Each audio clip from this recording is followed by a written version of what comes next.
اللهم صل على محمد وعلى آل محمد كما صليت على إبراهيم وعلى آل إبراهيم إنك حميد مجيد. اللهم بارك على محمد وعلى آل محمد كما باركت على إبراهيم وعلى آل إبراهيم إنك حميد مجيد.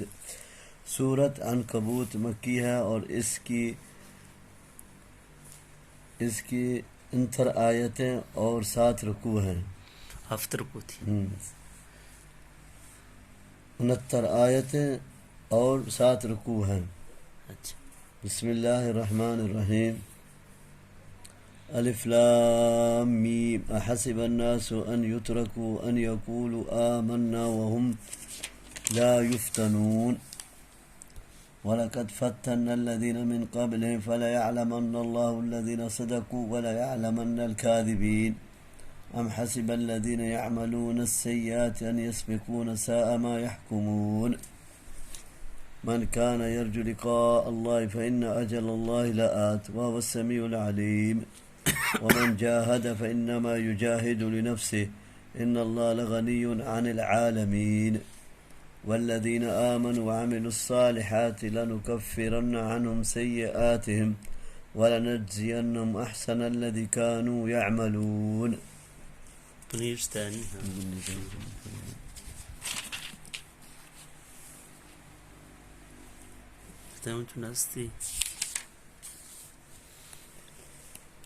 یعنی ان کافروں کی باتیں، ان کی ادائے رسانی اور ان کی طرف سے تبلیغ و دعوت کی راہ میں رکاوٹیں آپ کو قرآن کی تلاوت اور اس کی تبلیغ سے نہ رک دیں، بلکہ آپ پوری تن دہی اور یکسوئی سے رب کی طرف بلانے کا کام کرتے رہیں. یعنی کسی اور کی عبادت نہ کرنا، نہ دعا کے ذریعے سے، نہ نظر و نیاز کے ذریعے سے، نہ ہی قربانی کے ذریعے سے، کہ یہ سب عبادت ہیں جو صرف ایک اللہ کے لیے خاص ہیں. قرآن میں ہر جگہ غیر اللہ کی عبادت کو پکارنے سے تعبیر کیا گیا ہے، جس سے مقصود اسی نقطے کی وضاحت ہے کہ غیر اللہ کو ما فوق الاسباب طریقے سے پکارنا، ان سے استمداد، استغاثہ کرنا، ان سے دعائیں اور التجائیں کرنا، یہ ان کی عبادت ہی ہے جس سے انسان مشرک بن جاتا ہے. وجہ اس کا منہ سے مراد اللہ کی ذات ہے، جو وجہ چہرہ سے متصف ہے، یعنی اللہ کی سوا ہر چیز ہلاک اور فنا ہو جانے والی ہے. کل من علیہ فان ویبقى وجہ ربک ذو الجلال والاکرام. سورۃ رحمان آیت 26-23. یعنی اسی کا فیصلہ جو وہ چاہے نافذ ہوتا ہے، اور اسی کا حکم جس کا وہ ارادہ کرے چلتا ہے، تاکہ وہ نیکیوں کو ان کی نیکیوں کی جزا اور بدوں کو ان کی بدیوں کی سزا دے. یعنی یہ گمان کہ صرف زبان سے ایمان لانے کے بعد بغیر امتحان لیے انہیں چھوڑ دیا جائے گا صحیح نہیں، بلکہ انہیں جان و مال کی تکالیف اور دیگر آزمائشوں کے ذریعے سے چانچا پرکھا جائے گا، تاکہ کھرے کھوٹے کا، سچے جھوٹے کا اور مومن و منافق کا پتہ چل جائے. یعنی یہ سنت الہی ہے جو پہلے سے چلی آ رہی ہے، اس لیے وہ اس امت کی مومنوں کی بھی آزمائش کرے گا جس طرح پہلی امتوں کی آزمائش کی گئی. ان آیات کی شان نزول کی روایت میں آتا ہے کہ صحابہ کرام رضی اللہ نے اس ظلم و ستم کی شکایت کی جس کا نشانہ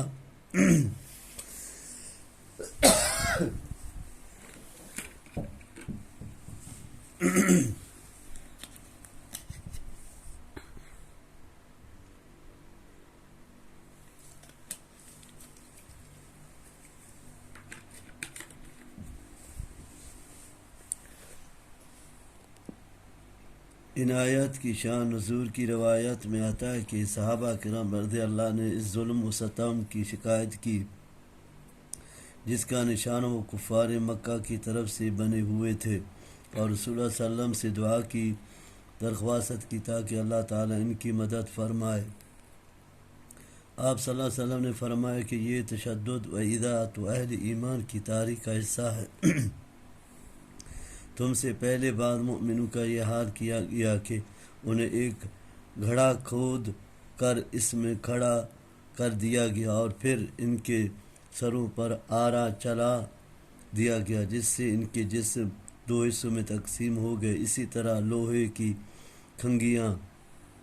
ان کے گوشت پر ہڈیوں کی تک پھیری گئے، لیکن یہ ایذائیں انہیں دین حق سے پھیرنے میں کامیاب نہیں ہوئے۔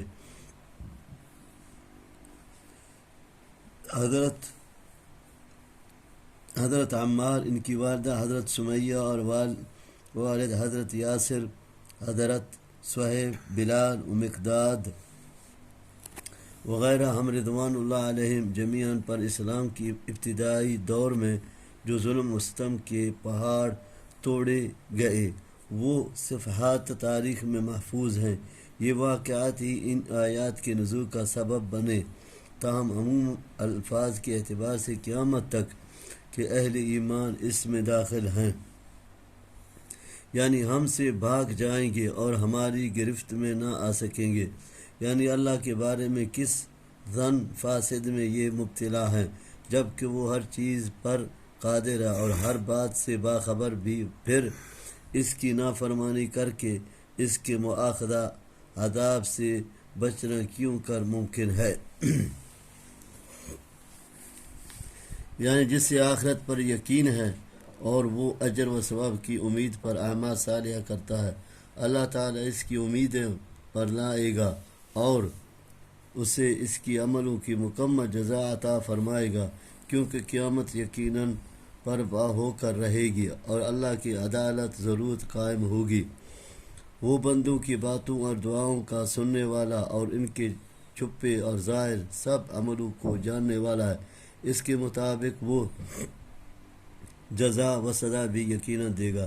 اس کا مطلب وہی ہے من عمل صالحا فلنفسہ کا ہے، یعنی جو نیک عمل کرے گا اس کا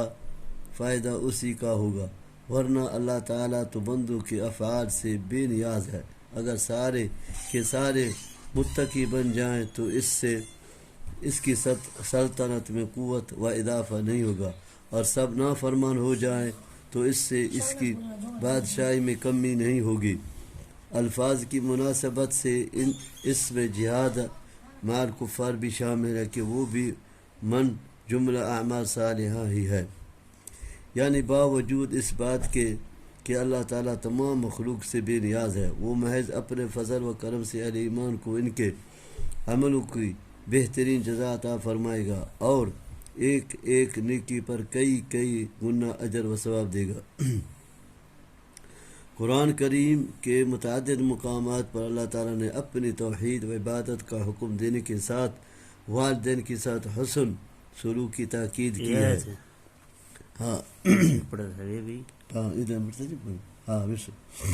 تاکید کی ہے، جس سے اس امر کی وضاحت ہوتی ہے کہ ربوبیت الہ واحد کے تقاضوں کو صحیح طریقے سے وہی سمجھ سکتا اور انہیں ادا کر سکتا ہے جو والدین کی اطاعت و خدمت کے تقاضوں کو سمجھتا اور ادا کرتا ہے۔ جو شخص یہ بات سمجھنے سے قاصر ہے کہ دنیا میں اس کا وجود والدین کی باہمی قربت کا نتیجہ اور اس کی تربیت و برداخت ان کی غایت مہربانی۔ ووصینا الانسان بوالدیہ حسنا وان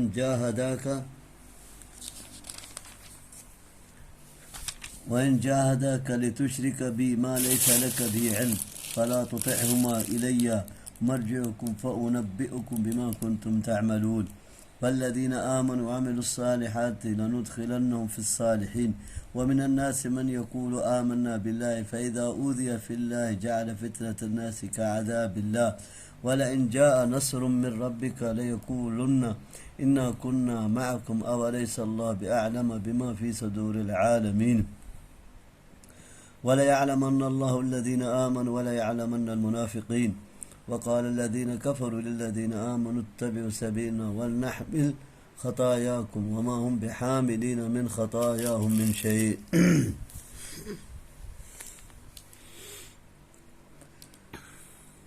اور شفقت کا ثمرہ ہے، اس لیے مجھے ان کی خدمت میں کوئی کوتاہی اور ان کی اطاعت سے سرتابی نہیں کرنی چاہیے۔ وہ یقیناً خالق کائنات کو سمجھنے اور اس کی توحید و عبادت کے تقاضوں کی ادائیگی سے بھی قاصر رہے گا۔ اسی احادیث میں بھی والدین کے ساتھ حسن سلوک کی بڑی تاکید آئی ہے۔ ایک حدیث میں والدین کی رضامندی کو اللہ کی رضا اور ان کی ناراضی کو رب کی ناراضی کا باعث قرار دیا گیا ہے، یعنی والدین اگر شرک کا حکم دیں اور اسی میں دیگر معاصی کا حکم بھی شامل ہے اور اس کے لیے خاص کوشش بھی کریں، جیسا کہ مجاہد کے لفظ واضح ہے، تو ان کی اطاعت نہیں کرنی چاہیے، کیونکہ لا طاعت لأحد فی معصیت اللہ تبارک و تعالی، اللہ کی نافرمانی میں کسی کی اطاعت نہیں۔ اس آیت کی شان نزول میں حضرت سعد بن ابی وقاص رضی اللہ کا واقعہ آتا ہے کہ ان کے مسلمان ہونے پر ان کی والدہ نے کہا کہ میں نہ کھاؤں گی نہ پیوں گی یہاں تک کہ مجھے موت آ جائے، یا پھر تو محمد صلی اللہ علیہ وسلم کی نبوت کا انکار کر دے۔ بالآخر یہ اپنی والدہ کو زبردستی منہ کھول کر کھلاتے، جس پر یہ آیت نازل ہوئی۔ یعنی اگر کسی کے والدین مشرک ہوں گے تو مومن بیٹا نیکو کے ساتھ ہوگا، والدین کے ساتھ نہیں، اس لیے کہ وہ والدین دنیا میں اس کی بہت قریب رہے ہوں گے، لیکن اس کی محبت دینی اہل ایمان ہی کے ساتھ تھی۔ بنا پر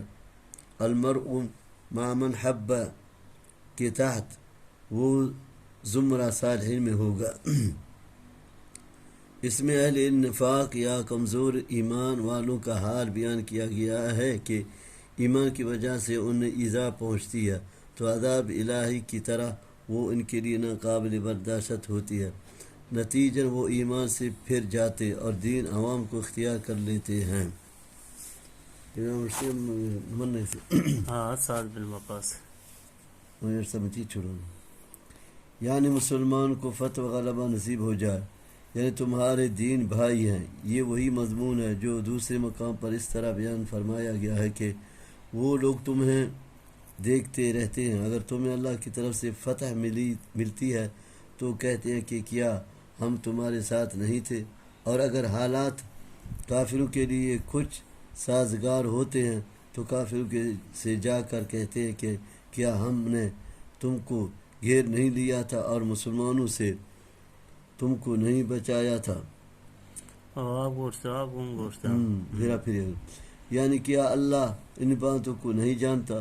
جو تمہارے دلوں میں ہے اور تمہارے ضمیروں میں پوشیدہ ہے، گو تم زبان سے مسلمان کا ساتھی ہونا ظاہر کرتے ہو۔ اس کا مطلب کہ اللہ تعالیٰ خوشی اور تکلیف دے کر آزمائے گا تاکہ منافق اور مومن کی تمیز ہو جائے۔ جو دونوں حالتوں میں اللہ کی اطاعت کرے گا وہ مومن ہے، اور جو صرف خوشی اور راحت میں اطاعت کرے گا تو اس کے معنی یہ ہے کہ وہ صرف اپنے حد نہیں نفس کا مطیع ہے، اللہ کا نہیں، جس طرح دوسرے مقام پر فرمایا وَلَنَبْلُوَنَّكُمْ حَتَّى نَعْلَمَ الْمُجَاهِدِينَ مِنْكُمْ وَالصَّابِرِينَ وَنَبْلُوَ أَخْبَارَكُمْ، سورۃ محمد آیت 31۔ ہم تمہیں ضرور آزمائیں گے تاکہ ہم جان لیں تم میں مجاہد اور صابر کون ہیں، اور تمہارے دیگر حالات بھی چانچیں گے۔ جنگ احد کے بعد جس میں مسلمان اختیار و امتحان کی بھٹی سے گزارے گئے تھے، فرمایا ما کان اللہ لینظر المؤمنین علی ما انتم علیہ حتی یمیز الخبیث من الطیب، سورۃ آل عمران آیت 179۔ نہیں ہے اللہ تعالیٰ کہ وہ چھوڑ دے مؤمنوں کو اس حالت پر جس پر کہ تم ہو، یہاں تک کہ وہ جدا کرے نہ پاک و پاک سے، یعنی تم اسی آبائی دین کی طرف لوٹ آؤ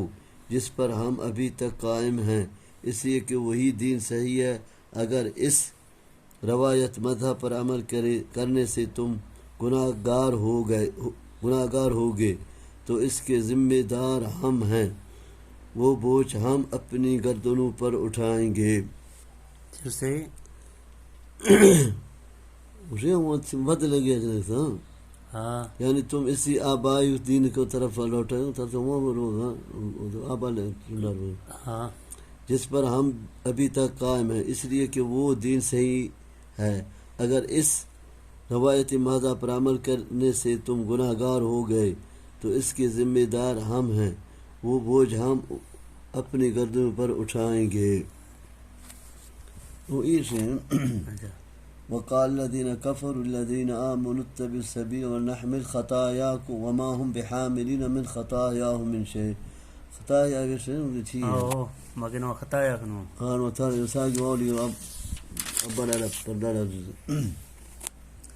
إنهم لكاذبون ولا يحملن أثقالهم وأثقالا مع أثقال ولا يسألون يوم القيامة عما كانوا يفترون ولقد أرسلنا نوحا إلى قومه فلبث فيهم 1000 سنة إلا 50 عاما فأخذهم الطوفان وهم ظالمون فأنجينا وأصحاب السفينة وجعلنا آية للعالمين وإبراهيم إذ قال لقومه اعبدوا الله واتقوه ذلكم خير لكم إن كنتم تعلمون إنما تعبدون من دون الله أوثانا وتخلقون إفقا إن الذين تعبدون من دون الله لا يملكون لكم رزقا فابتغوا عند الله الرزق واعبدوه واشكروا له إليه ترجعون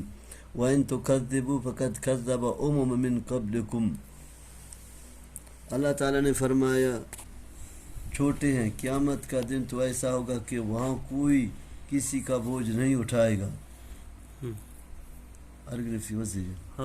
ولا تزر وازرة وزر أخرى، وہاں تو ایک دوست دوسرے دوست کو نہیں پوچھے گا، چاہے ان کے درمیان نہایت گہری دوستی ہو۔ ولا يسأل حمیم حمیما، سورۃ معارج آیت 10، حتیٰ کہ رشتہ دار ایک دوسرے کا بوجھ نہیں اٹھائیں گے۔ وَإِن تَدْعُ مُثْقَلَةٌ إِلَى حِمْلِهَا لَا يَحْمَلْ مِنْهُ شَيْءٌ وَلَوْ كَانَ ذَا قُرْبَىٰ، سورۃ فاطر آیت 18۔ اور یہاں بھی اس بوجھ کے اٹھانے کی نفی فرمائی، یعنی یہ ائمہ کفر اور ادیان ضلال اپنی ہی بوجھ نہیں اٹھائیں گے، بلکہ ان لوگوں کے گناہوں کا بوجھ بھی ان پر ہوگا جو ان کی سائی و کاش سے گمراہ ہوئے تھے۔ یہ مضمون سورۃ النحل آیت 35 میں بھی گزر چکا ہے۔ حدیث میں ہے جو ہدایت کی طرف بلاتا ہے اس کے لیے اپنی نیکیوں کے اجر کے ساتھ ان لوگوں کی نیکیوں کا اجر بھی ہوگا جو اس کی وجہ سے قیامت تک ہدایت کی پیروی کریں گے، بغیر اس کے کہ ان کے اجر میں کوئی کمی ہو۔ اور جو گہرائی کا داعی ہوگا اس کے لیے اپنے گناہوں کے علاوہ ان لوگوں کے گناہوں کا بوجھ بھی ہوگا جو قیامت تک اس کی وجہ سے گمراہی کا راستہ اختیار کرنے والے ہوں گے، بغیر اس کے کہ ان کے گناہوں میں کمی ہو۔ اسی اصول سے قیامت کے تک ظلم سے قتل کیے جانے والوں کے خون کا گناہ آدم علیہ السلام کے پہلے بیٹے قابیل پر ہوگا، اس لیے کہ سب سے پہلے اسی نے ناحق قتل کیا تھا۔ قرآن کے الفاظ سے معلوم ہوتا ہے کہ یہ ان کی دعوت تبلیغ کی عمر ہے۔ ان کی پوری عمر کتنی تھی اس کی صراحت نہیں کی گئی۔ بعض کہتے ہیں 40 سال نبوت سے قبل اور 60 سال طوفان کے بعد، اس میں شامل کر لیے جائیں، اور بھی کئی اقوال ہیں، واللہ اعلم بالصواب۔ نوح علیہ السلام علیہ سے ہاں پورا ہم سے پتہ نہیں دی 950 سال تبلیغ ہے۔ ہاں 40 سال ہم سے نبوت سے ہاں سلسلہ نبوت میں لیتے ہی قبل اور 60 سال طوفان کے بعد۔ اور سیگی سال افراد بھی تھا دنیا سے، ہاں طوفان سے پتہ ہاں ہزارہ خرگش تھا ایسا۔ 60 سال۔ ہاں اوثان وطن کی جمع ہے، جس طرح اصنام صنم کی جمع ہے، دونوں کے معنی بت کے ہیں۔ بعد کہتے ہیں صنم سونے چاندی پیتل اور پتھر کی مورتی کو، اور وطن مورت کی بھی اور چونے کے بھی پتھر وغیرہ کے بنے ہوئے آستانوں کو بھی کہتے ہیں۔ تخلقون افق کے معنی ہیں تکذبون کذب، جیسا کہ متن کے ترجمہ سے واضح ہے۔ دوسرے معنی ہیں تعلمونہ وتنحتون للافق، چھوٹے مقصد کے لیے انہیں بناتے اور گھڑتے ہو۔ مفہوم کے اعتبار سے دونوں ہی معنی صحیح ہیں، یعنی اللہ کو چھوڑ کر تم جن بتوں کی عبادت کرتے ہو وہ تو پتھر کے بنے ہوئے ہیں جو سن سکتے ہیں نہ دیکھ سکتے ہیں، نقصان پہنچا سکتے ہیں نہ نفع۔ اپنے دل سے ہی تم نے انہیں گھڑ لیا ہے، کوئی دلیل تو ان کی صداقت کی تمہارے پاس نہیں ہے، یا یہ بت تو وہ ہیں جنہیں تم خود اپنے ہاتھوں سے تراشتے اور گھڑتے ہو، اور جب ان کی ایک خاص شکل و صورت بن جاتی ہے تو تم سمجھتے ہو کہ اب ان میں خدائی اختیارات آ گئے ہیں، اور ان سے تم امیدیں وابستہ کر کے انہیں حاجت روا اور مشکل کشا پاور کر لیتے ہو۔ یعنی جب یہ بت تمہاری روزی کے اسباب و وسائل میں سے کسی بھی چیز کے مالک نہیں ہیں، نہ بارش برسا سکتے ہیں، نہ زمین میں درخت اگا سکتے ہیں، اور نہ سورج کی حرارت پہنچا سکتے ہیں، اور نہ تمہیں وہ صلاحیتیں دے سکتے ہیں جنہیں پروئے کار لا کر تم قدرت کی ان چیزوں سے فیض یاب ہوتے ہو، تو پھر تم روزی اللہ ہی سے طلب کرو، اس کی عبادت اور اس کی شکر گزاری کرو، یعنی مر کر اور پھر دوبارہ زندہ ہو کر جب اس کی طرف لوٹنا ہے، اس کی بارگاہ میں پیش ہونا ہے، تو پھر اس کا در چھوڑ کر دوسروں کے در پر اپنی جبین نیاز کیوں جھکاتے ہو؟ اس کے بجائے دوسرے کی عبادت کیوں کرتے ہو اور دوسروں کو حاجت روا اور مشکل کشا کیوں سمجھتے ہو؟ یہ حضرت ابراہیم علیہ السلام کا قول بھی ہو سکتا ہے جو انہوں نے اپنی قوم سے کہا، یا اللہ تعالیٰ کا قول ہے جس میں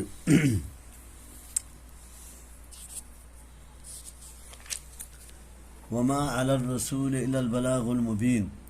اولم یروا کیف یبدئ اللہ الخلق ثم یعیدہ ان ذلک علی اللہ یسیر قل سیروا فی الارض فانظروا کیف بدأ الخلق ثم اللہ ينشئ النشأة الآخرة ان اللہ علی کل شیء قدیر يعذب من یشاء ویرحم من یشاء وإلیہ تقلبون وما انتم بمعجزین فی الارض ولا فی السماء وما لكم من دون الله من ولي ولا نصير والذين كفروا بآيات الله ولقائه أولئك يئسوا من رحمته وأولئك لهم عذاب أليم فما كان جواب قومه إلا أن قالوا اقتلوه أو حرقوه۔ اہل مکہ سے خطاب ہے اور اس میں نبی صلی اللہ علیہ وسلم کو تسلی دی جا رہی ہے کہ کفار مکہ اگر آپ کو چھٹلا رہے ہیں تو اس سے گھبرانے کی ضرورت نہیں ہے، پیغمبروں کے ساتھ یہی ہوتا آیا ہے، پہلی امتیں بھی رسولوں کا چھٹلاتی اور اس کا نتیجہ بھی وہ ہلاکت و تباہی کی صورت میں بھگتی رہے ہیں۔ اس لیے آپ بھی تبلیغ کا کام کرتے رہیے، اس سے کوئی راہ یاب ہوتا ہے یا نہیں، اس کے ذمہ دار آپ نہیں ہیں، نہ آپ سے اس کی بابت پوچھا ہی جائے گا، کیونکہ ہدایت دینا نہ دینا یہ صرف اللہ کے اختیار میں ہے، جو اپنی سنت کے مطابق جس میں ہدایت کی طلب صادق دیتا ہے اس کو ہدایت سے نوازا دیتا ہے، دوسروں کو ضلالت کی تاریکیوں میں بھگتا ہوا چھوڑ دیتا ہے۔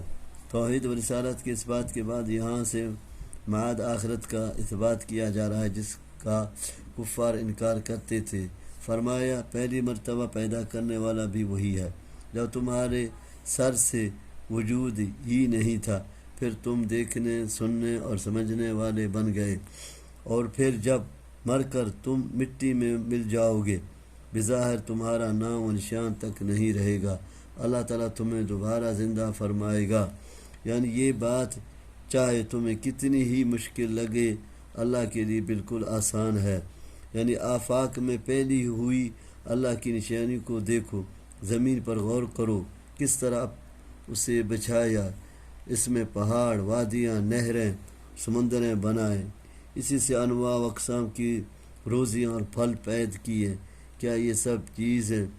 اس بات پر دلالت نہیں کرتے کہ انہیں بنایا گیا ہے اور ان کی کوئی بنانے والا ہے، یعنی وہی اصل حاکم اور متصرف ہے، اس سے کوئی پوچھ نہیں سکتا۔ تاہم اس کا عذاب یا رحمت یوں ہی ٹپ نہیں ہوگی، بلکہ ان اصول کے مطابق ہوگی جو اس نے اس کے لیے طے کر رکھے ہیں۔ اللہ تعالیٰ کی رحمت دنیا میں عام ہے، جس سے کافر اور مومن، منافق اور مخلص اور نیک اور بد سب یکساں طور پر مستفیض ہو رہے ہیں۔ اللہ تعالیٰ سب کو دنیا کے وسائل، آزائشیں اور مال و دولت عطا کر رہے ہیں۔ یہ رحمت الہی کی وہ وسعت ہے جس سے اللہ تعالیٰ نے دوسرے مقام پر فرمایا، وہ رحمتی وسعت کل شیء، میری رحمت نے ہر چیز کو گھیر لیا ہے۔ لیکن آخرت چونکہ دار جزا ہے، انسان نے دنیا کی کھیتی میں جو کچھ بویا ہوگا، اس کی فصل اسے وہاں کاٹنی ہوگی، جیسے عمل کیے ہوں گے، اس کی جزا اس سے وہاں ملے گی۔ اللہ کی بارگاہ میں بے لاگ فیصلے ہوں گے۔ دنیا کی طرح اگر آخرت میں بھی نیک و بد کے ساتھ یکساں سلوک ہو اور مومن و کافر دونوں ہی رحمت الہی کے مستحق قرار پائیں، تو اس سے ایک تو اللہ تعالیٰ کی صفت عدل پر حرف آتا ہے، دوسری قیامت کا مقصد ہی فوت ہو جاتا ہے۔ قیامت کا دن تو اللہ نے رکھا ہی اس لیے ہے کہ وہاں نیکیوں کو ان کی نیکیوں کے صلے میں جنت اور بدوں کو ان کی بدیوں کی جزا میں جہنم دی جائے۔ اس لیے قیامت والے دن اللہ تعالیٰ کی رحمت صرف اہل ایمان کے لیے خاص ہوگی،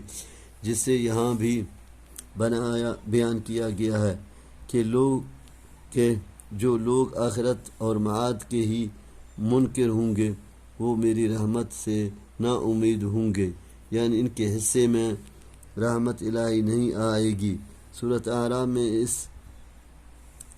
اعراف میں اس کو ان الفاظ سے بیان کیا گیا ہے، فَسَأَكْتُبُهَا لِلَّذِينَ يَتَّقُونَ وَيُؤْتُونَ الزَّكَاةَ وَالَّذِينَ هُمْ بِآيَاتِنَا يُؤْمِنُونَ۔ میں یہ رحمت آخرت میں ان لوگوں کے لیے لکھوں گا جو متقی، زکوٰۃ ادا کرنے والے اور ہماری آیتوں پر ایمان رکھنے والے ہوں گے۔ ان آیات سے قبل حضرت ابراہیم علیہ السلام کا قصہ بیان ہوا رہا تھا، اب پھر اس کا بقیہ بیان کیا جا رہا ہے۔ درمیان میں جملہ کے معترضہ کے طور پر اللہ کی توحید اور اس کی قدرت و طاقت کو بیان کیا گیا ہے۔ بعض کہتے ہیں کہ یہ سب حضرت ابراہیم علیہ السلام ہی کے وعظ کا حصہ ہے، جس میں انہوں نے توحید و معاد کے اثبات میں دلائل دیے ہیں، جن کا کوئی جواب جب ان کی قوم سے نہیں بنا تو انہوں نے اس کا جواب ظلم و تشدد کی اس کارروائی سے دیا، جس کا ذکر اس آیت میں ہے کہ اسے قتل کر دو یا جلا ڈالو۔ چنانچہ انہوں نے آگ کا ایک بہت بڑا الاؤ تیار کر کے حضرت ابراہیم علیہ السلام کو منجنیق کے ذریعے سے اس میں پھینک دیا۔ منجنیق چیئے منجنیق نہیں دی ڈالتے ہیں، ہاں نزیدہ سا کشتی نا کشتی میں چھک سکتے ہیں، وہ یا کشتی میں صحیح سے فأنجاه الله من النار إن في ذلك لآية لقوم يؤمنون وقال إنما اتخذتم من دون الله أوثانا مودة بينكم في الحياة الدنيا ثم يوم القيامة يكفر بعضكم ببعض ويلعن بعضكم بعضا ومأواكم النار وما لكم من ناصرين فآمن له لوط وقال إني مهاجر إلى ربي إنه هو العزيز الحكيم ووهبنا له إسحاق ويعقوب وجعلنا في ذريته النبوة والكتاب وآتيناه أجره في الدنيا وإنه في الآخرة لمن الصالحين ولوطا إذ قال لقومه إنكم لتأتون الفاحشة ما سبقكم بها من أحد من العالمين أئنكم لتأتون الرجال وتقطعون السبيل وتأتون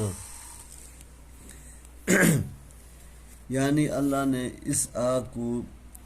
گلزار کی صورت میں بدل کر اپنے بندے کو بچا لیا، جیسا کہ صورت انبیاء میں گزرا۔ یعنی یہ تمہارے قومی بت ہیں جو تمہاری اجتماعیت اور آپس کی دوستی کی بنیاد ہیں۔ اگر تم ان کی عبادت چھوڑ دو تو تمہاری قومیت اور دوستیت کا اچھی راز بکھر جائے گا۔ یعنی قیامت کے دن تم ایک دوسرے کا انکار اور دوستی کے بجائے ایک دوسرے پر لعنت کرو گے، اور تابع متبع کو ملامت اور متبع کو تابع سے بیزاری کا اظہار کریں گے۔ حضرت لوط علیہ السلام حضرت ابراہیم علیہ السلام کے برادر زاد تھے۔ یہ حضرت ابراہیم علیہ السلام پر ایمان لائے۔ بعد میں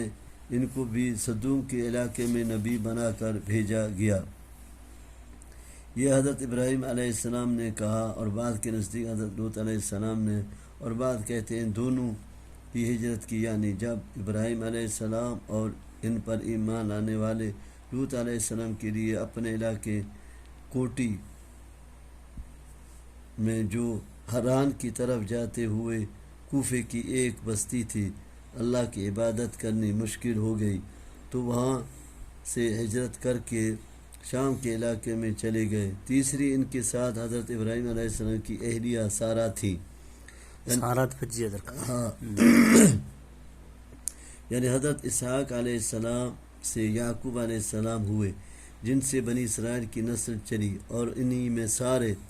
انبیاء ہوئے اور کتابیں آئیں۔ آخر میں حضرت نبی کریم صلی اللہ علیہ وسلم حضرت ابراہیم علیہ السلام کے دوسرے بیٹے حضرت اسماعیل علیہ السلام کی نسل سے نبی ہوئے، اور آپ صلی اللہ علیہ وسلم پر قرآن نازل ہوا۔ اس اجر سے مراد رزق دنیا بھی ہے اور ذکر خیر بھی، یعنی دنیا میں ہر مذہب کے لوگ، عیسائی، یہودی وغیرہ، حتیٰ کہ مشرکین بھی حضرت ابراہیم علیہ السلام کی عزت و تکریم کرتے ہیں، اور مسلمان تو ہیں ہی ملت ابراہیمی کے پیرو، ان کے ہاں وہ محترمہ کیوں نہ ہوں گے۔ یعنی آخرت میں بھی وہ بلند درجات کے حامل اور زمرہ صالحین میں ہوں گے۔ اسی مضمون کو دوسرے مقام پر اس طرح بیان فرمایا، وَآتَيْنَاهُ فِي الدُّنْيَا حَسَنَةً وَإِنَّهُ فِي الْآخِرَةِ لَمِنَ الصَّالِحِينَ، سورۃ نحل آیت 122۔ اس بدکاری سے مراد وہی لواط ہے جس کا ارتکاب قوم لوط علیہ السلام نے ہی سب سے پہلے کیا، جیسا کہ قرآن نے صراحت کی ہے۔ یعنی تمہاری شہوت پرستی اسی انتہا کو پہنچ گئی ہے کہ اس کے لیے طبعی طریقے تمہارے لیے ناکافی ہو گئے ہیں، اور غیر طبعی طریقے تم نے اختیار کر لیا۔ جنسی شہوت کی تسکین کے لیے طبعی طریقہ اللہ تعالیٰ نے بیویوں سے مباشرت کی صورت میں رکھا ہے، اس سے چھوڑ کر اس کام کے لیے مردوں کی دبر استعمال کرنا غیر فطری اور غیر طبعی طریقہ ہے۔ اس کے ایک معنی تو یہ کیے گئے ہیں کہ آنے جانے والے مسافروں، نواداروں اور گزرنے والوں کو زبردستی پکڑ کر تم ان سے بے حیائی کا کام کرتے ہو، جس سے لوگوں کے لیے راستوں سے گزرنا مشکل ہو گیا، اور لوگ گھروں میں بیٹھے رہنے میں عافیت سمجھتے ہیں۔ دوسرے معنی ہے کہ تم آنے جانے والوں کو لوٹ لیتے اور قتل کر دیتے ہو، یا ازارہ شرارت انہیں کنگریاں مارتے ہو۔ تیسرے معنی کیے گئے کہ سرراہی بے حیائی کا ارتکاب کرتے ہو، جس سے وہاں سے گزرنے ہوئے لوگ شرم محسوس کرتے ہیں۔ ان تمام صورتوں سے راستے بند ہو جاتے ہیں۔ امام شوکانی فرماتے ہیں کہ کسی ایک خاص سبب کی تعین تو مشکل ہے، تاہم وہ ایسا کام ضرور کرتے تھے جس سے عملاً راستہ بند ہو جاتا تھا۔ قطع طریق کے ایک معنی قطع نسل کے بھی کیے گئے ہیں، یعنی عورتوں کو شرمگاہوں کو استعمال کرنے کے بجائے مردوں کی دوبر استعمال کر کے تم اپنی نسل بھی منقطع کرنے میں لگے ہوئے۔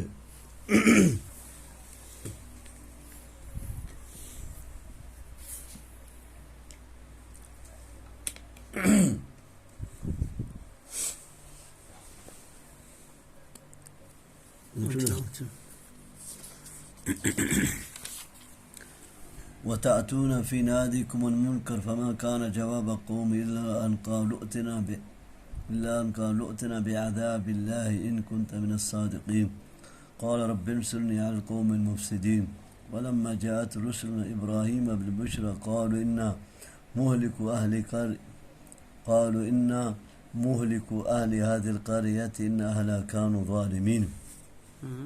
قال إن فيها لوطا قالوا نحن أعلم بمن فيها لننجينه وأهله إلا امرأته كانت من الغابرين ولما أن جاءت رسل لوطا سيء بهم وضاق بهم ذرعا وقالوا لا تخف ولا تحزن إنا منجوك وأهلك إلا امرأتك كانت من الغابرين إنا منزلون على أهل هذه القرية رجزا من السماء بما كانوا يفسقون وَلَقَدْ تَرَكْنَا مِنْهَا آيَةً بَيِّنَةً لِقَوْمٍ يَعْقِلُونَ. یہ بے حیائی کیا تھی، اس میں بھی مختلف اقوال ہیں، مثلا لوگوں کو کنگریاں مارنا، جنسی مسافر کا استہزاء، استخفاف، مجلسوں میں پاؤں مارنا، ایک دوسرے کے سامنے اغلام بازی، شطرنج وغیرہ قسم کی قمار بازی، رنگے ہوئے کپڑے پہننا وغیرہ۔ امام شوکانی فرماتے ہیں کوئی بعید نہیں کہ وہ یہ تمام ہی منکرات کرتے رہے ہوں۔ حضرت لوط علیہ السلام نے جب انہیں ان منکرات سے منع کیا تو اس کے جواب میں کہا، یعنی جب حضرت لوط علیہ السلام قوم کی اصلاح سے نا امید ہو گئے تو اللہ سے مدد کی دعا فرمائی، یعنی حضرت لوط علیہ السلام کی دعا قبول فرما گئی اور اللہ تعالیٰ نے فرشتوں کو ہلاک کرنے کے لیے بھیج دیا۔ وہ فرشتے پہلے حضرت ابراہیم علیہ السلام کے پاس گئے اور انہیں اسحاق علیہ السلام و یعقوب علیہ السلام کی خوشخبری دی اور ساتھ یہ بتلایا کہ ہم لوط علیہ السلام کی بستی ہلاک کرنے آئے ہیں، یعنی ہمیں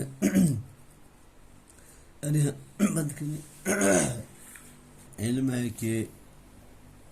اخیار اور مؤمن کون ہیں اور اشرار کون ہیں، یعنی ان پیچھے رہ جانے والوں میں سے جن کے عذاب کے ذریعے سے ہلاک کیا جانا ہے، وہ چونکہ مؤمن نہیں تھی بلکہ اپنی قوم کی طرف داری تھی، اس لیے اسے بھی ہلاک کر دیا گیا۔ زار کا سے مومن چینی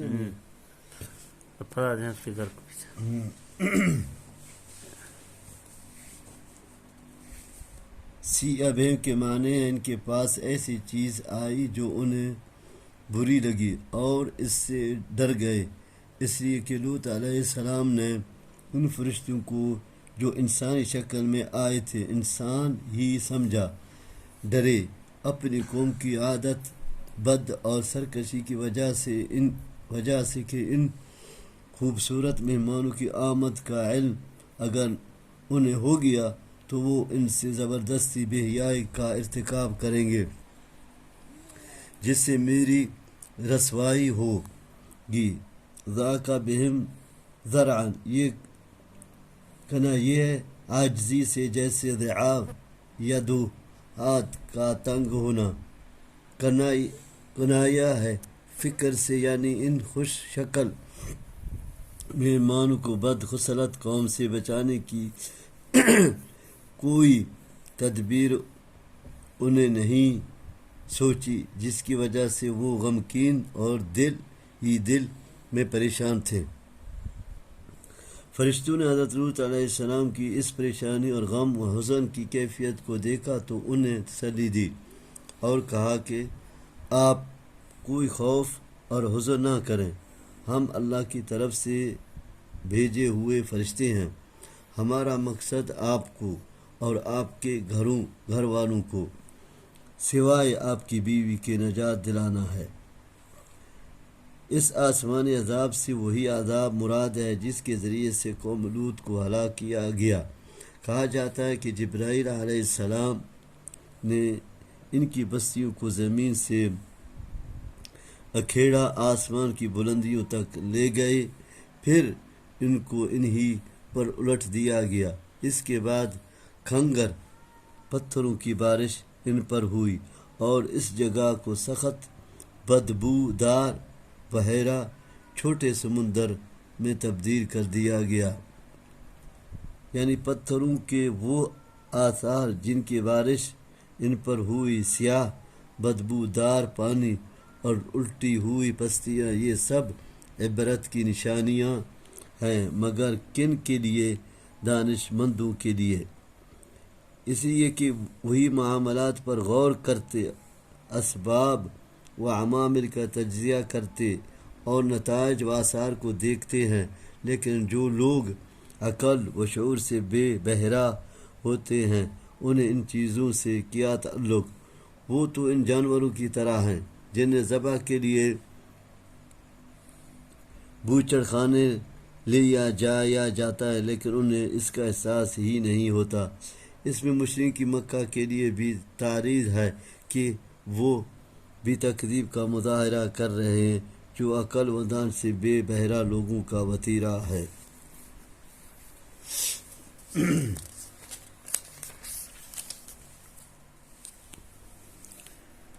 وَإِلَى مَدْيَنَ أَخَاهُمْ شُعَيْبًا فَقَالَ يَا قَوْمِ اعْبُدُوا اللَّهَ وَارْجُوا الْيَوْمَ الْآخِرَ وَلَا تَعْثَوْا فِي الْأَرْضِ مُفْسِدِينَ فَكَذَّبُوهُ فَأَخَذَتْهُمُ الرَّجْفَةُ فَأَصْبَحُوا فِي دَارِهِمْ جَاثِمِينَ وَعَادًا وَثَمُودَ وَقَدْ تَبَيَّنَ لَكُمْ من مساكنهم وزين لهم الشيطان أعمالهم فصدهم عن السبيل وكانوا مستبصرين وقارون وفرعون وهامان ولقد جاءهم موسى بالبينات فاستكبروا في الأرض وما كانوا سابقين فكلا أخذنا بذنبه فمنهم من أرسلنا عليه حاصبا ومنهم من أخذته الصيحة ومنهم من خسفنا به الأرض ومنهم من أغرقنا وما كان الله ليظلمهم ولكن كانوا أنفسهم يظلمون۔ مدین حضرت ابراہیم علیہ السلام کے بیٹی کا نام تھا، بعض کے نزدیک یہ ان کے پوتے کا نام ہے۔ بیٹی کا نام مدیان تھا، انہی کے نام پر اس قبیلے کا نام پڑ گیا جو انہی کی نسل پر مشتمل تھا۔ اس قبیلے مدین کی طرف سے حضرت شعیب علیہ السلام کو نبی بنا کر بھیجا گیا۔ بات کہتے ہیں کہ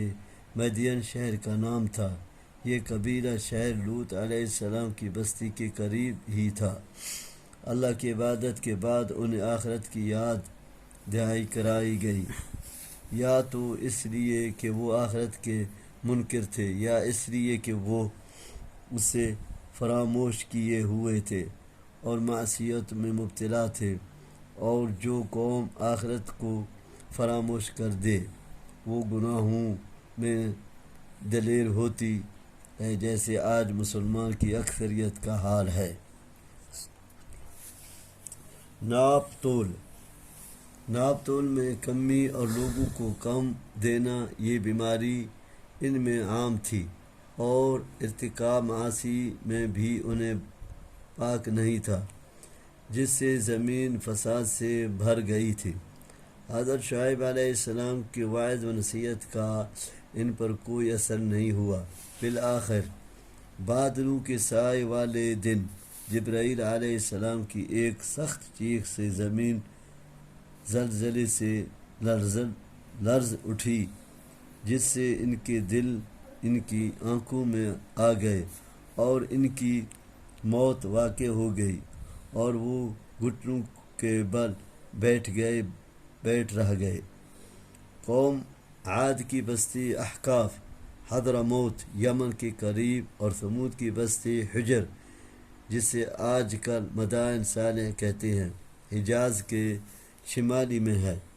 ان علاقوں سے عربوں کے تجارتی قافلے آتے جاتے تھے، اس لیے یہ بستیاں ان کے لیے انجان نہیں بلکہ ظاہر تھی، یعنی تھے وہ عقل مند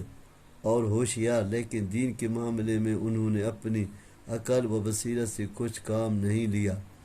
اس لیے یہ عقل اور سمجھ ان کے کام نہ آئی،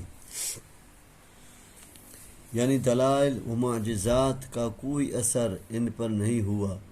اور بد دستور متکبر بن رہے، یعنی ایمان و تقوی اختیار کرنے سے گرزیر کیا، یعنی ہماری گرفت سے بچ کر نہیں جا سکے اور ہمارے عذاب کے شکنجے میں آ کر رہے۔ ایک دوسرا ترجمہ ہے کہ یہ کفر میں سبقت کرنے والے نہیں تھے، بلکہ ان سے پہلے بھی بہت سی امتیں گزر چکی ہیں جنہوں نے اسی طرح کفر و عناد کا راستہ اختیار کیے رکھا تھا، یعنی ان کی مذکورین میں سے ہر ایک کی ان کے گناہوں کی پاداش میں ہم نے گرفت کی۔ یہ قوم عاد تھی جس پر نہایت تند و تیز ہوا کا عذاب آیا، یہ ہوا زمین سے کنکریاں اڑا اڑا کر ان پر برساتی، بالآخر اس کی شدت اتنی بڑھ گئی کہ انہیں اچک کر آسمان تک لے جاتی اور انہیں سر کے بل زمین پر دے مارتی، جس سے ان کا سر الگ اور دھڑ الگ ہو جاتا، گویا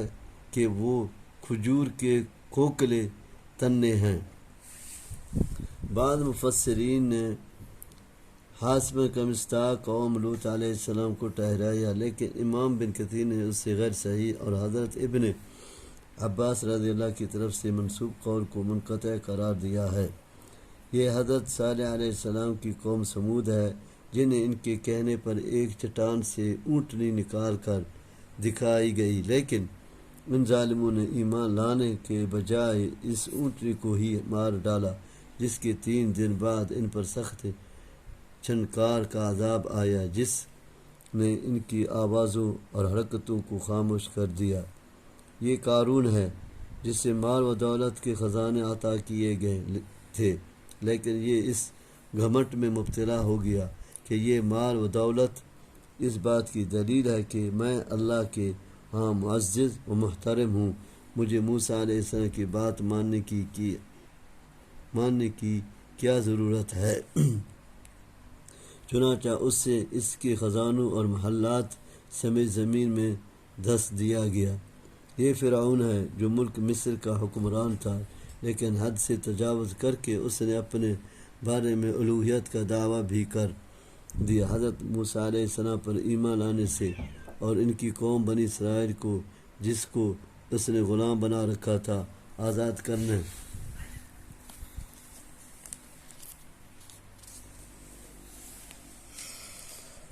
لِيَظْلِمَهُمْ وَلَكِنْ كَانُوا أَنفُسَهُمْ يَظْلِمُونَ مثل الذين اتخذوا من دون الله أولياء كمثل العنكبوت اتخذت بيتا وإن أوهن البيوت لبيت العنكبوت لو كانوا يعلمون إن الله يعلم ما يدعون من دونه من شيء وهو العزيز الحكيم وتلك الأمثال نضربها للناس وما يعقلها إلا العالمون خلق الله السماوات والأرض بالحق إن بذلك لآية للمؤمنين اتل ما أوحي إليك من الكتاب وقم الصلاة إن الصلاة تنهى عن الفحشاء والمنكر ولذكر الله أكبر والله يعلم ما تصنعون سے انکار کر دیا، بالآخر ایک صبح اس کو اس کے پورے لشکر سمیت دریائے قلزم میں غرق کر دیا گیا، یعنی اللہ کی شان نہیں کہ وہ ظلم کرے، اس لیے پچھلی قومیں جن پر عذاب آیا محض اس لیے ہلاک ہوئے کہ کفر و شرک اور تکذیب و معاصی کا ارتکاب کر کے انہوں نے خود ہی اپنی جانوں پر ظلم کیا تھا، یعنی جس طرح مکڑی کا چالا گھر نہایت پودہ، کمزور اور ناپائیدار ہوتا ہے، ہاتھ کے ادنا سے اشارے سے وہ نابود ہو جاتا ہے، اللہ کے سوا دوسروں کو اپنا معبود حاجت مثلا چیئر سے عنکبوت مطلب کبوتر مثال آیا تھا آیت ہے صورت نہ بس ہے اللہ تعالیٰ مثال کار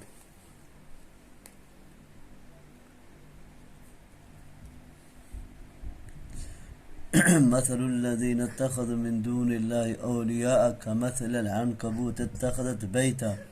وإن أوهن البيوت لبيت العنكبوت لو كانوا يعلمون.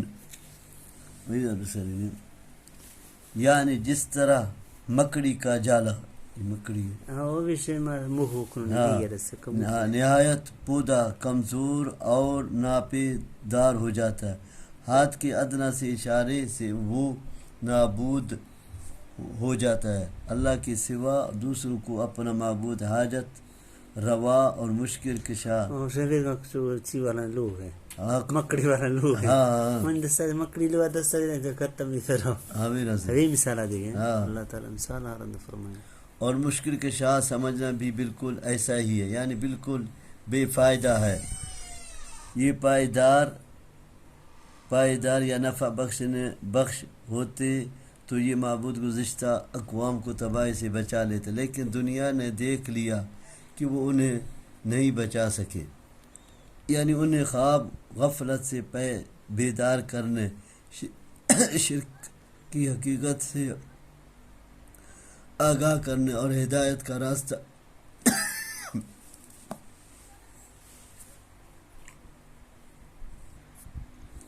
شرکی حقیقت سے آگاہ کرنے اور ہدایت کا راستہ سمجھانے کے لیے اس علم سے مراد اللہ کا، اس کی شریعت کا اور ان آیات و دلائل کا علم ہے جن پر غور و فکر کرنے سے انسان کو اللہ کی معرفت حاصل ہوتی ہے اور ہدایت کا راستہ ملتا ہے، یعنی عبث اور بے مقصد نہیں، یعنی اللہ کے وجود کی، اس کی قدرت اور علم و حکمت کی، اور پھر اسی دلیل سے وہ اس نتیجے پر پہنچتے ہیں کہ کائنات میں اس کے سوا کوئی معبود نہیں، کوئی حاجت روا اور مشکل کشا نہیں۔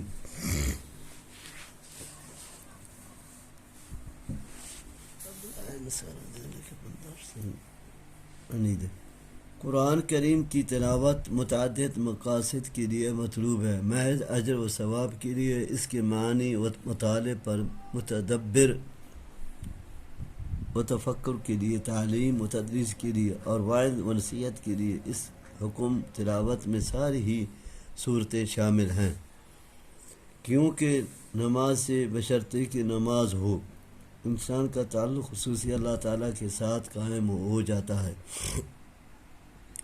جس سے انسان کو اللہ تعالیٰ کی مدد حاصل ہوتی ہے، جو زندگی کے ہر موڑ پر اس کے عزم و ثبات کا باعث اور ہدایت کا ذریعہ ثابت ہوتی ہے۔ اس لیے قرآن کریم میں کہا گیا کہ اے ایمان والو، صبر اور نماز سے مدد حاصل کرو۔ سورۃ البقرہ آیت 153۔ نماز اور صبر کوئی مرئی چیز تو ہے نہیں کہ انسان ان کا سہارا پکڑ کر ان سے مدد حاصل کر لے، یہ تو غیر مرئی چیز ہے۔ مطلب یہ ہے کہ ان کے ذریعے سے انسان کا اپنے رب کے ساتھ جو خصوصی ربط و تعلق پیدا ہوتا ہے، وہ قدم قدم پر اس کی دستگیری اور رہنمائی کرتا ہے۔ اس لیے نبی صلی اللہ علیہ وسلم کو رات کی تنہائی میں تہجد کی نماز بھی پڑھنے کی تاکید کی گئی، کیونکہ آپ صلی اللہ علیہ وسلم کے ذمے جو عظیم کام سونپا گیا تھا، اس میں آپ صلی اللہ علیہ وسلم کو اللہ کی مدد کی بہت زیادہ ضرورت تھی، اور یہی وجہ ہے کہ خود حضرت صلی اللہ علیہ وسلم کو بھی جب کوئی اہم مرحلہ درپیش ہوتا تو آپ صلی اللہ علیہ وسلم نماز کا اہتمام فرماتے۔ اذا حزب امر فرع للصلاة، مصیبت کا تینوں فزع للصلاة، یعنی بے حیائی اور برائی کی روکنے کا سبب اور ذریعہ بنتی ہے، جس طرح دواؤں کی مختلف تاثیرات ہیں، اور کہا جاتا ہے کہ فلاں دوا فلاں بیماری کی روکتی ہے، اور واقعتاً ایسا ہوتا ہے، لیکن جب دو باتوں کا التزام کیا جائے، ایک دوائی کو پابندی کے ساتھ، اس طریقے اور شرائط کے ساتھ استعمال کیا جائے جو حکیم اور ڈاکٹر بتلائے۔ دوسرا پرہیز یعنی ایسی چیزوں سے اجتناب کیا جائے جو اس دوائی کے اثرات کو ظاہر کرنے والی ہوں۔ اسی طرح نماز کے اندر بھی یقینا اللہ نے ایسی روحانی تاثیر رکھی ہے کہ یہ انسان کو بے حیائی اور برائی سے روکتی ہے، لیکن اسی وقت جب نماز کو سنت نبوی صلی اللہ علیہ وسلم کے مطابق ان آداب و شرائط کے ساتھ پڑھا جائے جو اس کی صحت و قبولیت کے لیے ضروری ہیں، مثلا اس کے لیے پہلی چیز اخلاص ہے، ثانی طہارت قلب، ان نماز میں اللہ کے سوا کسی اور کی طرف التفات نہ ہو، ثالثاً باجماعت اوقات مقرر پر اس کا اہتمام، رابعاً ارکان صلوات قرات رکوع قوم سجدہ وغیرہ میں اعتدال و اطمینان، خاصاً خشوع و خضوع اور رکعت کی کیفیت ساوسام مواظب یعنی پابندی کے ساتھ اس کا التزام، سابعاً رزق حلال کا اہتمام، ہماری نمازیں ان آداب و شرائط سے عاری ہیں، اس لیے ان کے لیے وہ اثرات بھی ہماری زندگی میں ظاہر نہیں ہو رہے ہیں جو قرآن کریم میں مبتلا گئے ہیں۔ بعد نے اس کے معنی امر کے کیے ہیں، یعنی نماز پڑھنے والے کو چاہیے کہ بے حیائی کے کاموں سے اور برائی سے رک جائے۔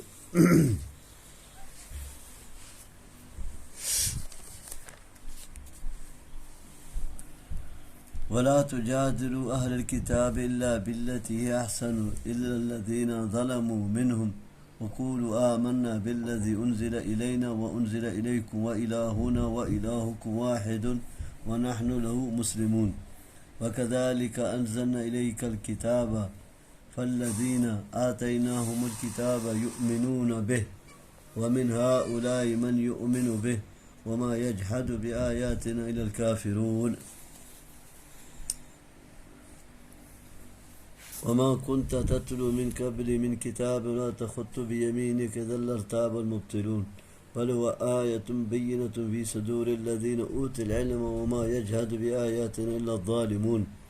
وقالوا لولا أنزل عليه آيات من ربه قل إنما الآيات عند الله وإنما أنا نذير مبين أولم يكفي أن أنزلنا عليك الكتاب يتلى عليهم إن في ذلك لرحمة وذكرى لقوم يؤمنون۔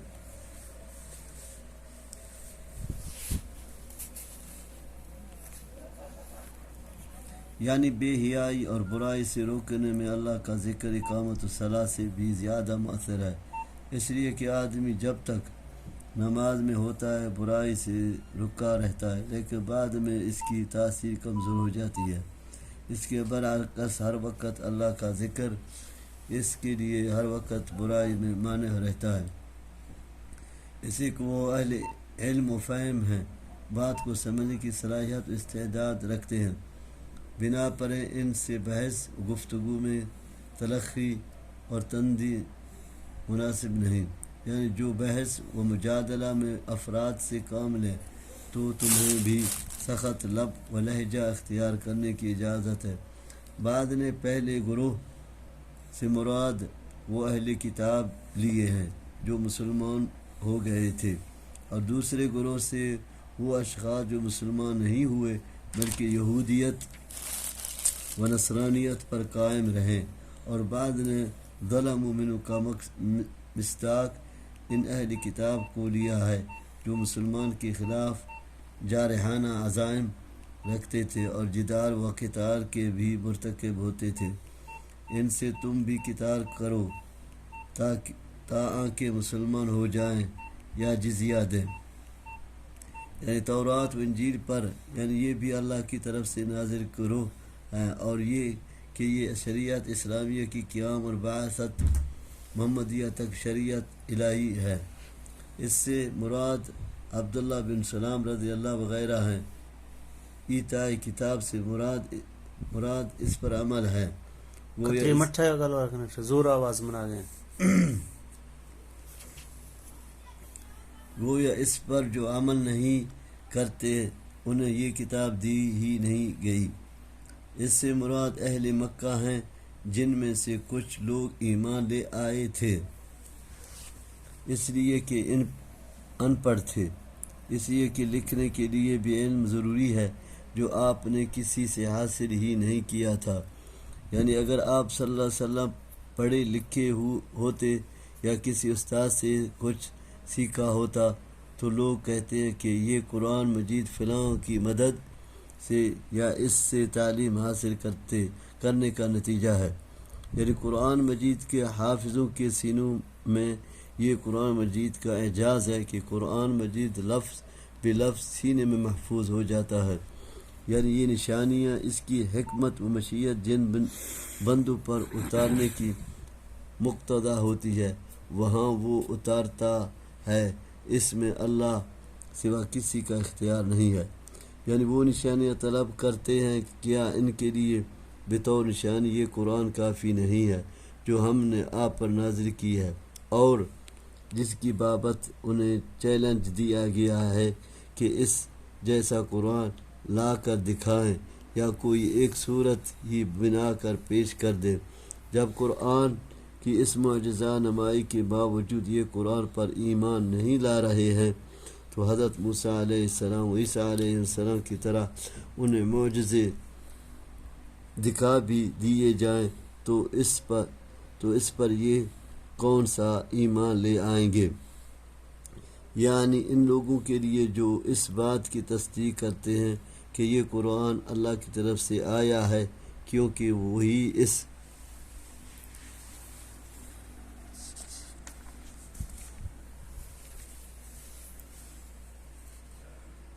قل کفا باللہ بینی و بینکم شہیدا یعلم ما فی السماوات والارض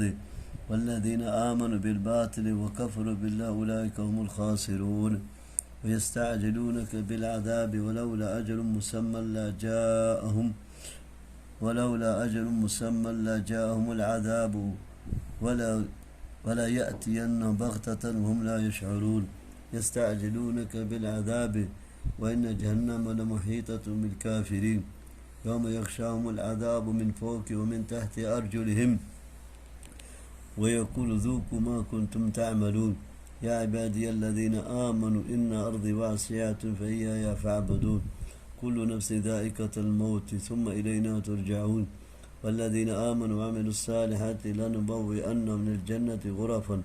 تجري من تحتها الأنهار خالدين فيها نعم أجر العاملين الذين صبروا وعلى ربهم يتوكلون وكأي من دابة لا تحمل رزقها الله يرزقها وإياكم سے متمتع اور فیض یاب ہوتے ہیں اس بات پر کہ میں اللہ کا نبی ہوں اور جو کتاب مجھ پر نازل ہوئی ہے یقیناً من جانب اللہ ہے، یعنی غیر اللہ کو عبادت کا مستحق ٹھہراتے ہیں اور جو فی الواقع مستحق عبادت ہے یعنی اللہ تعالیٰ اس کا انکار کرتے ہیں کیونکہ یہی لوگ فساد عقلی اور سوء فہم میں مبتلا ہیں۔ اس لیے انہوں نے جو سودا کیا کہ ایمان کے بدلے کفر اور ہدایت کے بدلے گمراہی خریدی ہے، اس میں یہ نقصان اٹھانے والے ہیں۔ یعنی پیغمبر کی بات ماننے کے بجائے کہتے ہیں کہ اگر تو سچا ہے تو ہم پر عذاب نازل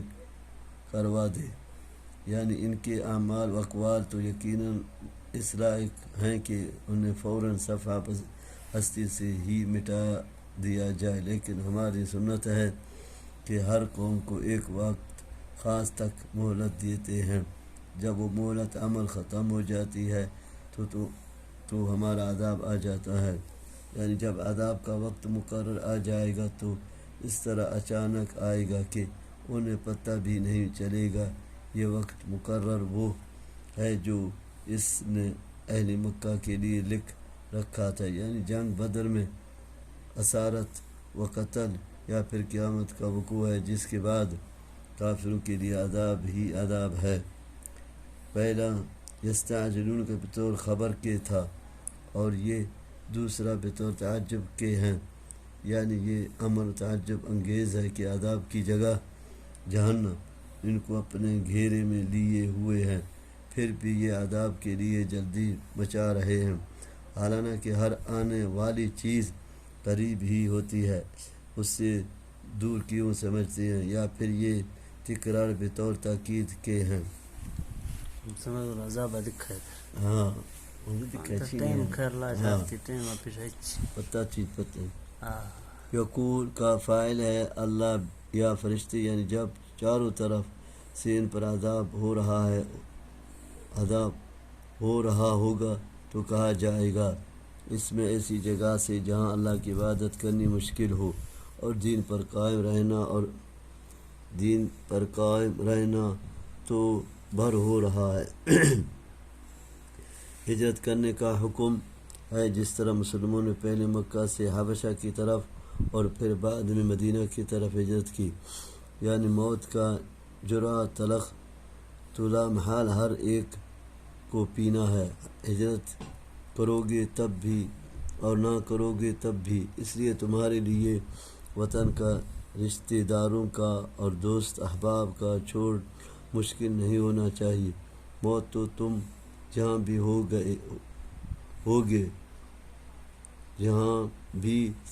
ہوگے آ جائے گی، البتہ اللہ کی عبادت کرتے ہو مرو گے تو تم آخری نعمتوں سے شاد کام ہوگے، اس لیے کہ مر کر تو اللہ ہی کے پاس جانا ہے، یعنی اہل جنت کے مکانات بلند ہوں گے جن کے نیچے نہریں بہہ رہی ہوں گی، یہ نہریں پانی، شراب، شدہ اور دودھ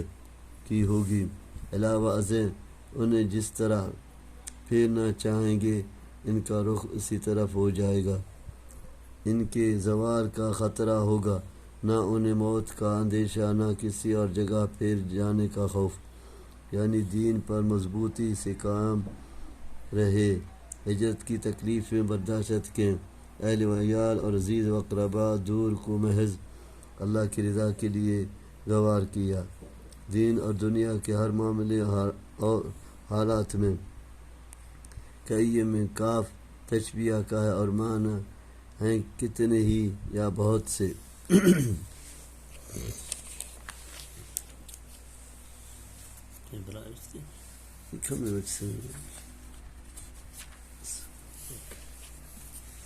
وهو السميع العليم ولئن سألت من خلق السماوات والأرض وسخر الشمس والقمر ليقولن الله فأنى يؤفكون الله يبسط الرزق لمن يشاء من عباده ويقدر له إن الله بكل شيء عليم۔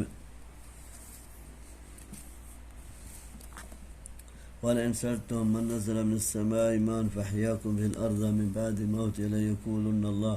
قل الحمد لله بل أكثرهم لا يعلمون وما هذه الحياة الدنيا إلا لهو ولعب وإن الدار الآخرة لهي الحيوان لو كانوا يعلمون فإذا ركبوا في الفلك دعوا الله مخلصين له الدين فلما نجاهم إلى البر إذا هم يشركون۔ ان کا من رکھتا ہے یقول اللہ کا رکھنے والشمس والقمر کہیں پھر اللہ کریں یقول اللہ تیرا من رکھے تیرا رزق دیں اللہ تگنا زین کریں اللہ هذا من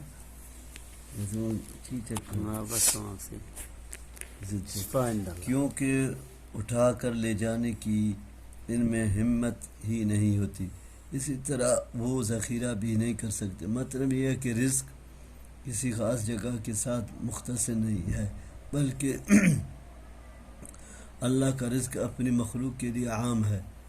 وہ جو بھی ہو اور جہاں بھی ہو، بلکہ اللہ تعالی نے ہجرت کو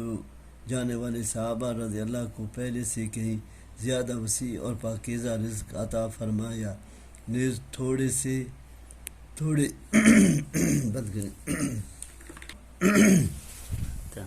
اللہ تعالیٰ نے ہجرت کو جانے والے صحابہ کو رضی اللہ کو پہلے سے کہیں زیادہ وسیع اور پاکیزہ رزق عطا فرمایا، نیز تھوڑے ہی عرصے کے بعد انہیں عرب کے متعدد علاقوں کا حکمران بنا دیا رضی اللہ عنہم اجمعین، یعنی کوئی کمزور ہے یا طاقتور اسباب و وسائل سے بہرا رہے یا بے بہرا اپنے وطن میں ہے یا مہاجر اور بے وطن سب کا روزی رساں وہی اللہ ہے جو چیونٹی کو زمین کے کونوں قدروں میں، پرندوں کو ہواؤں میں، اور مچھلیوں اور دیگر آبائی جانوروں کو سمندر کی گہرائیوں میں روزی پہنچتا ہے۔ اس موقع پر مطلب یہ ہے کہ فکر و فاقہ کا ڈر ہجرت میں رکاوٹ نہ بنے، اس لیے کہ اللہ تعالیٰ تمہاری اور تمام مخلوقات کی روزی کا ذمہ دار ہے۔ وہ جاننے والا ہے تمہارے اعمال و افعال کو اور تمہارے ظاہر و باطن کو، اسے صرف اسی سے ڈرو، اس کے سوا کسی سے مت ڈرو۔ اسی کی اطاعت میں سعادت و کمال ہے اور اس کی معصیت میں شقاوت و نقصان۔ یعنی یہ مشرکین جو مسلمان کو محض توحید کی وجہ سے ایذائیں پہنچا رہے ہیں، ان سے اگر پوچھا جائے کہ آسمان و زمین کو عدم سے وجود میں لانے والا اور سورج اور چاند کو اپنے مدار پر چلانے والا کون ہے، تو وہاں یہ اعتراف کے بغیر انہیں چارہ نہیں ہوتا کہ یہ سب کچھ کرنے والا اللہ ہے۔ ہاں، یعنی دلائل و اعتراف کے باوجود حق سے یہ اعراض اور گریز باعث تعجب ہے۔ یہ مشرکی کے اعتراض کا جواب ہے جو وہ مسلمان پر کرتے تھے کہ اگر تم حق پر ہو تو پھر غریب اور کمزور کیوں ہو؟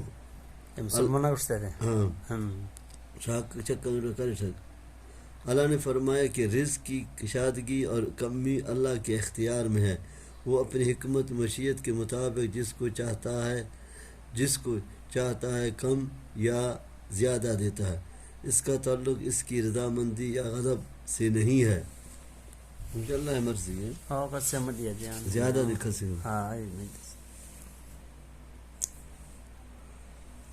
اس کو بھی وہی جانتا ہے کہ زیادہ رزق کس کے لیے بہتر ہے اور کس کے لیے نہیں۔ کیونکہ عقل ہوتی تو اپنے رب کے ساتھ پتھروں کو اور مردوں کو رب نہ بناتے، نہ ان کے اندر یہ تناقض ہوتا کہ اللہ تعالیٰ کی خالقیت و ربوبیت کے اعتراف کے باوجود بتوں کو حاجت رواں اور لائق عبادت سمجھ رہے ہیں۔ یعنی جس دنیا نے انہیں آخرت سے اندھا اور اس کے لیے توشہ جمع کرنے سے غافل رکھا ہے، وہ ایک کھیل کود سے زیادہ حیثیت نہیں رکھتی۔ کافر دنیا کے کاروبار میں مشغول رہتا ہے، اس کے لیے شب و روز محنت کرتا ہے، لیکن جب مرتا ہے تو خالی ہاتھ ہوتا ہے۔ جس طرح بچے سارا دن مٹی کے گھرندوں سے کھیلتے ہیں، پھر خالی ہاتھ گھروں کو لوٹ جاتے ہیں، سوائے تھکاوٹ کے انہیں کچھ حاصل نہیں ہوتا۔ اس لیے ایسے عمل صالح کرنے چاہیں جن سے آخرت کا یہ گھر سنور جائے، کیونکہ اگر وہ یہ بات جان لیتے تو آخرت سے بے پرواہ ہو کر دنیا میں مگن نہ ہوتے۔ اس لیے ان کا علاج علم ہے، علم شریعت۔ مشرکین کے اس تناقض کو بھی قرآن کریم میں متعدد جگہ بیان فرمایا گیا ہے۔ اس تناقض کو حضرت اکرمہ رضی اللہ سمجھ گئے تھے، جس کی وجہ سے انہیں قبول اسلام کی توفیق حاصل ہو گئی۔ ان کے متعلق آتا ہے کہ فتح مکہ کے بعد یہ مکہ سے فرار ہو گئے تاکہ نبی صلی اللہ علیہ وسلم کی گرفت سے بچ جائیں۔ یہ حبشہ جانے کے لیے ایک کشتی میں بیٹھے، کشتی گرداب میں پھنس گئی تو کشتی میں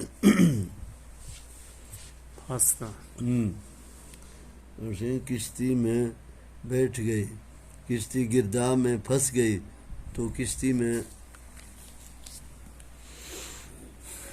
لِيَكْفُرُوا بِمَا آتَيْنَاهُمْ وَيَتَمَتَّعُوا فَسَوْفَ يَعْلَمُونَ أَوَلَمْ يَرَوْا أَنَّا جَعَلْنَا حَرَمًا آمَنًا يَتَخَطَّفُ النَّاسُ مِنْ حَوْلِهِمْ أَفَبِالْبَاطِلِ يُؤْمِنُونَ وَبِنِعْمَةِ اللَّهِ يَكْفُرُونَ وَمَنْ أَظْلَمُ مِمَّنِ افْتَرَى عَلَى اللَّهِ الْكَذِبَ أَوْ كَذَّبَ بِالْحَقِّ لَمَّا جَاءَهُ أَلَيْسَ فِي جَهَنَّمَ مَثْوًى لِلْكَافِرِينَ وَالَّذِينَ جَاهَدُوا فِينَا لَنَهْدِيَنَّهُمْ سُبُلَنَا وَأَنَّ اللَّهَ لَمَعَ الْمُحْسِنِينَ۔ سوار لوگوں نے ایک دوسرے سے کہا کہ پورے خلوص سے رب سے دعائیں کرو، اس لیے کہ یہاں اس کے علاوہ کوئی نجات دینے والا نہیں ہے۔ حضرت اکرمہ رضی اللہ عنہ نے یہ سن کر کہا کہ اگر یہاں سمندر میں اس کے سوا کوئی نجات نہیں دے سکتا تو خشکی میں بھی اس کے سوا کوئی نجات نہیں دے سکتا۔ اور اسی وقت اللہ سے عہد کر لیا کہ اگر میں یہاں سے بخیریت ساحل پر پہنچ گیا تو میں محمد صلی اللہ علیہ وسلم کے ہاتھ پر بیعت کر لوں گا، یعنی مسلمان ہو جاؤں گا۔ چنانچہ یہاں سے نجات پا کر انہوں نے اسلام قبول کر لیا رضی اللہ عنہ۔ ابن کثیر بحوالہ سیرت محمد بن اسحاق۔ یہ لام گی ہے جو علت کے لیے ہے، یعنی نجات کے بعد ان کا شرک کرنا اس لیے ہے کہ وہ کفر نعت کریں اور دنیا کی لذتوں سے متمتع رہیں، کیونکہ اگر وہ یہ ناشکری نہ کرتے تو اخلاص پر قائم رہتے اور صرف الہ واحد کو ہی ہمیشہ پکارتے۔ بعد کے نزدیک یہ لام عاقبت کے لیے ہے، یعنی گو ان کا مقصد کفر کرنا نہیں ہے لیکن دوبارہ شرک کے ارتکاب کا نتیجہ بہرحال کفر ہی ہے۔ اللہ تعالیٰ اس احسان کا تذکرہ فرما رہا ہے جو اہل مکہ پر اس نے کیا کہ ہم نے ان کے حرم کو امن والا بنایا جس میں اس کے باشندے قتل وغارت، اسیری، لوٹ مار وغیرہ سے محفوظ ہیں، جبکہ عرب کے دوسرے علاقے اس امن کو و سکون کو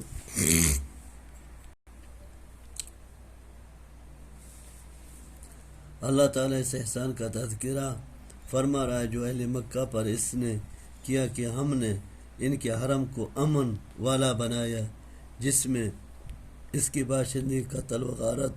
اسیری، لوٹ مار وغیرہ سے محفوظ ہیں، جبکہ عرب کے دوسرے علاقے اس امن و سکون سے محروم ہیں۔ قتل وغارت گری ان کے ہاں معمول اور آئے دن کا مشغلہ ہے، یعنی کیا اس نعمت کا شکر یہی ہے کہ وہ اللہ کے ساتھ شریک ٹھہرا اور چھوٹے معبود اور بتوں کی پرست کرتے رہیں۔ اس احسان کا اقتضا تو یہ تھا کہ وہ صرف ایک اللہ کی عبادت کرتے اور اس کے پیغمبر صلی اللہ علیہ وسلم کی تصدیق کرتے، یعنی دعویٰ کرے کہ مجھ پر اللہ کی طرف سے وحی آتی ہے، درحالانکہ ایسا نہ ہو یا کوئی یہ کہے کہ میں بھی وہ چیز اتار سکتا ہوں جو اللہ نے اتاری ہے۔ یہ افتراء ہے اور مدعی مفتری، یہ تکذیب ہے اور اس کا امر مرتکب مکذب، افتراء اور تکذیب دونوں کفر ہیں جس کی سزا جہنم ہے۔ یعنی دین پر عمل کرنے میں جو دشواریاں، آزمائشیں اور مشکلات پیش آتی ہیں، اس سے مراد دنیا و آخرت کے وہ راستے ہیں جن پر چل کر انسان کو اللہ کی رضا حاصل ہوتی ہے۔ احسان کا مطلب ہے اللہ کو حاضر ناظر جان کر ہر نیکی کے کام کو اخلاص کے ساتھ کرنا، سنت نبوی صلی اللہ علیہ وسلم کے مطابق کرنا، برائی کے بدلے میں برائی کے بجائے حسن سلوک کرنا، اپنا حق چھوڑ دینا اور دوسروں کو ان کے حق سے زیادہ دینا، یہ سب احسان کے مفہوم میں شامل ہیں۔